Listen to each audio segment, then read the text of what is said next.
меҳнати хеле зиёдро талаб кунад ҳам, аммо ронданаш ҳам хеле мушкил аст.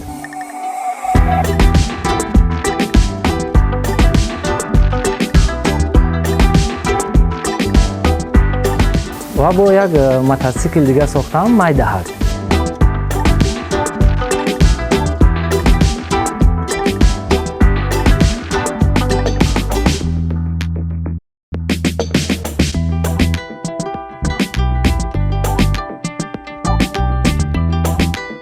айни замон ман як гитара сохта истодам. ҳозир торҳояшро часпондам.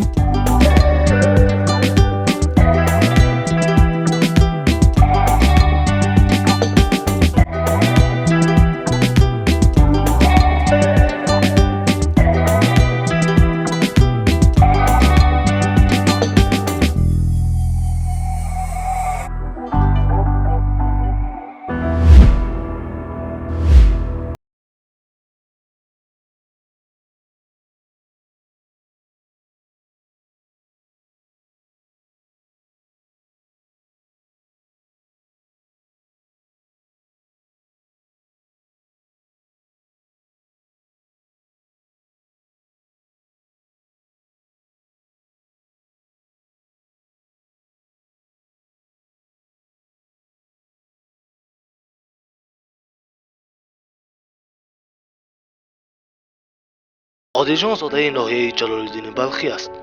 азбаски шавқи ихтироъкориро аз даврони кӯдакӣ дар дил дорад, дар лаҳзаҳои фориғ аз корӣ бо ҷамъоварии ҳар гуна ашёҳои нодаркор пардохтаву аз онҳо велосипеду гитараву ҳар гуна чизҳои дигар омода мекунад.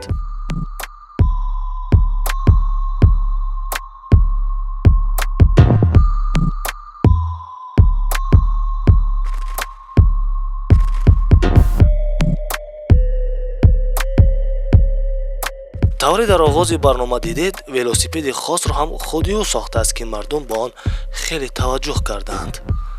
мо Одилҷон Ашуровро саргарми кор дарёфтем ки анқариб кори бандубасти асбоби мусиқии гитараро тамоман бо шакли нав ба анҷом расонида истодааст. биёед якҷо мебинем ки ин ихтироъкори ҷавон то имрӯз чӣ корҳоеро дар ин самт ба анҷом расондаву дар ҷараёни сохтани кадом техника қарор дорад.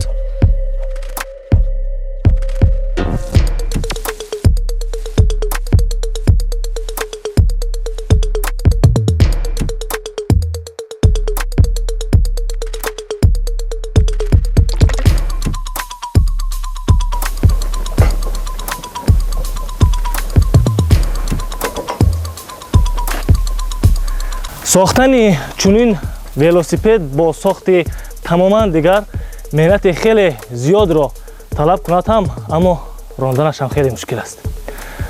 Одилҷон Ашуров ки аз ихтироъкорони ҷавону умедбахши ноҳияи ба номи Ҷалолиддини Балхӣ аст, тавониста ки дар муддати кӯтоҳ ин велосипеди бо тарзи тамоман нав ва чанд намуд техникаҳои дигареро низ ба таври худкор тавонад банду баст намудан манзур гардонад.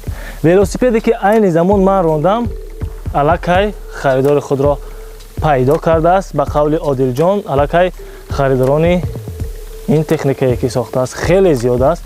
яъне аз ин бар меояд ки таваҷҷӯҳ бояд зоҳир гардад ба кори чунин ихтироъкорони ҷавон, то ки битавонанд дар оянда техникаҳои ҷадиду замонавии беҳтареро сохта муаррифии хубе аз ҷониби эшон гардад. умедворем ки дар оянда на танҳо велосипеду гитараву балки автомашинаҳои бандубаст гардад, то ки муаррифгари на танҳо ноҳияи худ балки ҷумҳурӣ бошад.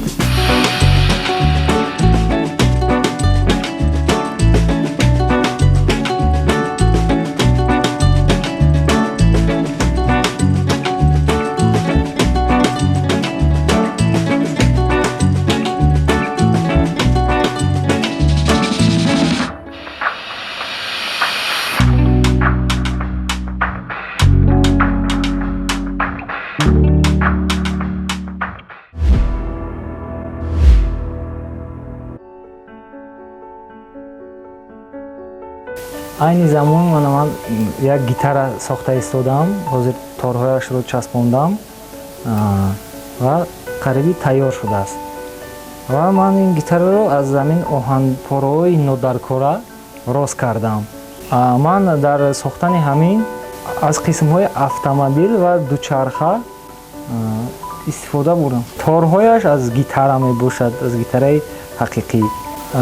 Ман ин дуюм гитараам мебошад, ки якумашро рост карда ба меҳмонхонаи райони худамон мондам ҳамчун выставка. Ва ин дуюм гитараам мебошад, ки ман ҳоло қариб тайёр кардам. Ҳамин тарзи мотоцикли сохтаамро метавонед, ки ҳамчун ба ягон рафиқатон, дӯстатон туҳфа кунед, ҳадия кунед ва хеле ҳам фикр мекунам хурсанд мешавад. Ин барои ошиқон мебошад. Метавонед ин хел армуғонро ба дӯстонатон дар рӯзҳои таваллуд, дар рӯзҳои хурсандиаш метавонед туҳфа кунед ва хеле ҳам хурсанд мешаванд. Ва албатта ба ман муроҷиат кунед, ман хел туҳфаро рост карда медиҳам. одилҷон мегуфтед, ки нахуст шумо кори худро аз сохтани чӣ оғоз кардед? Ман аз кӯдакиям ҳавас доштам, ки ба рондани мотоцикл ва мотоцикл надошта бошам ҳам баъд ман орзу мекардам, ки мисли мотоцикл як велосипед рост кунам, ки ронда ба мисли мотоцикл ронда гардам. Ва ҳамин велосипедро рост кардам ҳамчун мисли мотоцикл, вилкаш дароз, рулош калон, чамбаракаш албатта, ҷои нишасташ мисли мотоцикл карда рост кардам. аслан идея ки буд? Бисёр фикр кардам, ки чӣ хел кунам ва ҳамхел фикр кардам мисли мотоцикл рост кунам. Албатта фикри мисли мотоцикл рост кунам гуфтам. ба ғайр аз ин велосипед боз чӣ гуна техникаро аллакай сохта истодаед? Бо як мотоцикл дига сохтам, майдаҳак. Барои ҳамин намоишгоҳ мебошад, майдаҳак мотоцикл. Мотоцикле, ки худам орзу дорам, Харли Дэвидсон, асосияшро надошта бошам, хурдакакашро рост кардам. Аз оҳанпоро, аз ҳамин чизҳои нодаркор. беҳтарин. одилҷон, таи солҳо дар шаҳру навоҳии умуман дар ҷумҳурӣ озмуни ихтирокорони ҷавон баргузор мегардад, ёки озмунҳои вобаста ба ин. тавре медонем шумо дар ин озмунҳо ширкат накардед. Сабабаш чӣ буд? Сабаб ҳамин буд, ки вақт набуд. Аз паси кор, зиндагӣ имконият нашуд ягон бор ба намоишгоҳҳо бароварда нишон диҳам. дар сохтани ана ҳамин велосипед чанд рӯз сарф шуд ва кадом олотҳо дар ин ҷо насб шудааст ва харҷи он чӣ қадар? Акнун ман ин велосипедро дар вақтҳои бекориам кам рост кардам. Дар муддати 3 моҳ қариб рост кардам. Ва аз ҳамин сохтам албатта. Ва аз ҳамин оҳанҳое, ки профил, турба, аз ҳамин чизо рост кардам. аз қабурҳои оддие, ки дар сохтмон истифода мешавад? Албатта.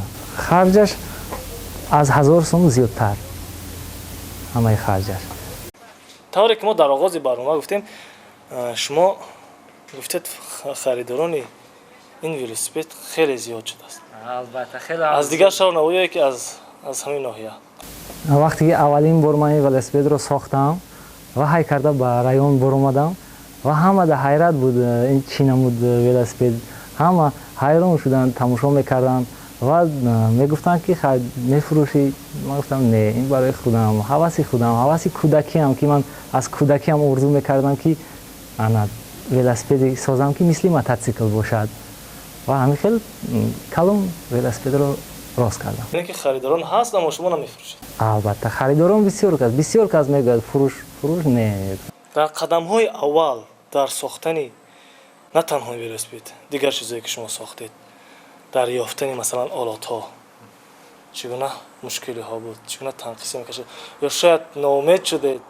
Албатта, камтар маҳсулотҳо ёфтанаш қиин шуд. ҷое ки ҳамин подшипникҳо сахт мешад, турбои размери инро наёфтам, баъд аз дигар оҳанҳои турбо гирифта ба токор бурда, размерашро туғрӣ карда, ҳаҷмашро гирифта ва оварда рост кардам. Будан лаҳзаҳое, ки масалан шумо ноумед будед, ки дигар шояд наметавонед ҳамин корро карда, ё ки бояд дигар накунед? Албатта, акун ноумед мешудам як ки инҷашро чӣ кунам, не ки бо фикр мекардам, мешад, албатта мешад. вақте ки ҳаракат кардед меҳнат кардед албатта мешавад. ноумед нашуда ман кор мекардам. одилҷон, дар оянда чӣ нақша доред дар сохтани чӣ гуна техникаҳо боз дар оянда мехоҳед ки бандбаст кунед, созед ва муаррифӣ намоед? албатта ман камтарак агар имконият боша, шароит бошад, ман бо якчанд намуди велосипедҳоро рост карданам мумкин. дар нақша дорам, фикр мекунам ягон намуди навашро, ягон намуди аҷиберо ки рост кунам ва ба хоҳишмандо рост карда диҳам. беҳтарин. мо низ умедворем ва тавсия ҳам медиҳем ки дар озмунҳои ихтироъкорони ҷавон, дар озмунҳои вобаста ба ин шумо ҳатман бояд ширкат кунед, то ки муаррифӣ шавад ва ҳамчунин дастгириҳо низ дар ин самт ба шумо амалӣ гардад. ба дигар ҷавонон ва умуман ихтироъкорони ҷавоне ки ҳаваси сохтани чунин техникаҳоро доранд, аммо ноумеданд, чӣ гуфтанӣ доред? албатта ҷавононе ки орзу доранд, ҳавасманданд, албатта метавонанд рост кунанд, оҳиста оҳиста бошадам ҳаракат кунанд, метавонанд рост карда ва ба орзуашон мерасад. ба шумо барор. раҳмат. омад бошед.